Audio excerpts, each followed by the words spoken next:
भगवान श्री कृष्ण जब माता देवकी और पिता वसुदेव को कंस के चंगुल से छुड़ाने गए तब उनकी उम्र 14 वर्ष थी। उनकी माता ने उनसे पूछा कि बेटा तुम तो भगवान हो, तो तुम हमें पहले ही कंस के चंगुल से छुड़ा सकते थे, इतनी देर क्यों कर दी? तो कृष्ण जी ने कहा, माता क्या पिछले जन्म में आपने मुझे 14 वर्ष का वनवास नहीं दिया था? माता हैरान रह गई, बोली ये क्या कह रहे हैं आप?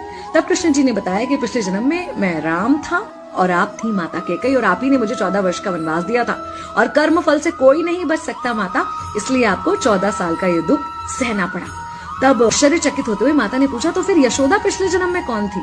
कृष्ण जी ने बताया, वो थी माता कौशल्या, जो 14 साल तक अपने पुत्र से अलग रही थी। उन्होंने उस दुख को सहा था, इसलिए इस जन्म में 14 साल मैं उनके पास रहा और मेरे साथ रहने का माता और पुत्र के प्रेम का सुख उन्हें मिला। कहने का मतलब यह है कि कर्म फल से ना उस युग में कोई बचा था, ना आज कोई बचेगा।